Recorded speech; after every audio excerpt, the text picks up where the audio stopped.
Hi everyone, welcome to English Lessons with inlingua Vancouver. My name is Jacob and today I would like to talk to you about articles. And by articles I mean the, and an. Now although these are very basic grammar structures and we learned them in early days of learning English, we often continue to struggle with them years on end. And that is, I think, mainly our fault, the English teachers. We don't explain them very well. We often keep telling students that there are exceptions in the rules, there's so many rules, and you buy a grammar book, there's long lessons, complicated lessons, multiple chapters. And often you're presented with a series of rules. Often these rules conflict with each other, and then the student is left confused. So over the years, I've tried to come up with a simpler answer, and today I'm here to share that with you. First of all, we have to remember what articles are. The purpose of an article is to talk about nouns, to help us identify nouns. So if the technical names is like the definite article, the article the.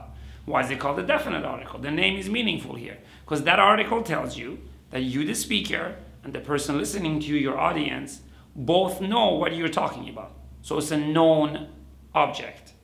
So did you take the dog for a walk? We both know which dog we're talking about because it's the dog we own. Did you lock the door of the house we're inside? We say, do you know the man standing by the door?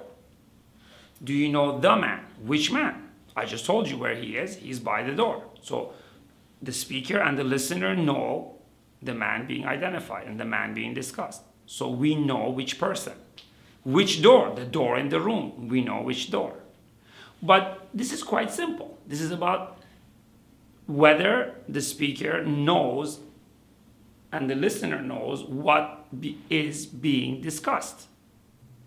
With proper nouns, this rule is not so clearly obvious, however. When you're talking about names, usually the rule is names don't take the article the.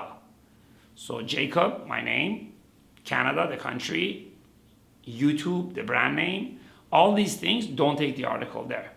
Of course, sometimes some names do, and that's what confuses a lot of students. So why do we say the United States of America? Well, that's a phrase, and we know which states of America. So the United States of America. That's how you put the article the. But you can't keep analyzing every proper noun.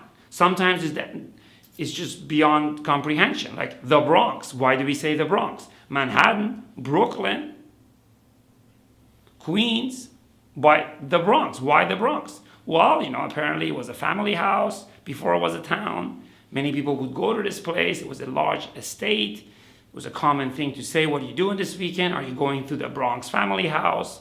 Are you going to the party at the Bronx? Eventually, that estate became a town and a village. And now it's a borough of New York City, but the name stuck. In the case of Europe, Berlin, Paris, London, Amsterdam, The Hague. I don't know the story for The Hague, but it's part of the name, and I've just learned it. And that's my point to you today. When it comes to names, don't let that confuse the general rule. Just memorize the name. You think about how we name things. For example, rivers. Rivers, the Nile, the Mississippi, the Amazon. Okay. Oceans, the Pacific Ocean, the Atlantic Ocean, the Indian Ocean. So can I put the for all the bodies of water? No. How about lakes? For lakes, we do not put the article. You say Lake Michigan, Lake Ontario, Lake Superior. So you see, you could keep memorizing different rules for different names, or my suggestion, if it's a name, you're memorizing the name, memorize the article with it. If it comes with the article, memorize it with the article. The Hague doesn't have an article, Amsterdam, and keep it simple. But when it comes to other nouns, other situations, always think about specificity. Do I, as the speaker, know what I'm talking about? And does my audience, does the listener know what I'm talking about?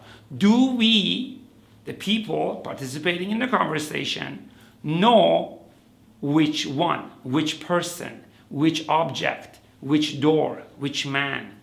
So here I've reduced all the competing rules for articles into a simple logic tree. So the first question, and the most important question is, do we know which one? Do we know which door? Do we know which girl? If we do, yes, we do know which one, then you put the article the, because the tells everybody this is a known object or known person. if we do not know which one, so it is an unknown, it is something new that you're presenting. In that situation, of course, you have to ask another question. Is it countable? Because if it's not countable, then there's nothing to do. You're done. You just leave it blank. But if it is countable, then you ask yourself another question. Is it plural? Well, if it is plural and it's not specific, well, then nothing again. Your job is done. But if it is plural, if it is not plural, then you say, okay, does it start with a vowel sound? And then if it does start with a vowel sound, you say and if it does not start with a vowel sound, you say So this is the logic tree, and it's pretty straightforward. The first question is quite difficult. That's the one you need to really think about. Do I know, and does the listener know which one? And once you've determined that, you can use the article the. And the other question that's kind of, can be difficult is the question, is it countable? What is countable and what is not countable? And I've made another video for that for your viewing pleasure. And also, what do I mean by a vowel sound? And I've also explained that in another video too. Yes. Of course, a discussion about articles would not be complete without a concrete example. Examples are a great way to learn grammar points and learn the nuances of the various rules of the English language. Now here, in this sentence, all the articles have been removed, so you are to find the right article for the right position. Now, so of course you have to look at the nouns and see which ones need which article. The first one is diplomat. Okay, so which diplomat? Do we know this diplomat? Of course not. This is a definition of diplomats, so this is a general statement. Therefore, it's not specific, and we do not know which diplomat. The next question is it countable? Yes, a diplomat is a concrete person, so that's countable. And does it start with a vowel sound? No, it doesn't. So you give it the article of. Now, a diplomat is which person?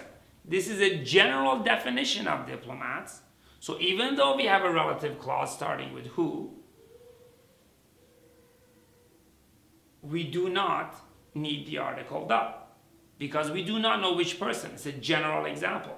This is a pen, any pen. This is the pen I am using today. That specified it. This is a diplomat, and any person who does this would be a diplomat. So this is definitely general. Is it countable? Yes, persons are countable. And it starts with a consonant, so a person. Who can tell you to go to. Now, I know that in some other Latin languages, you always use the article for hell and heaven. But this is English, and in English, hell is a proper noun that does not take the article. So hell is a proper noun, it doesn't get an article, and we leave it the way it is. So go to hell. So a diplomat is a person who can tell you to go to hell in such a way or the way. Do we know the way? No. There are many different ways a diplomat can talk to you.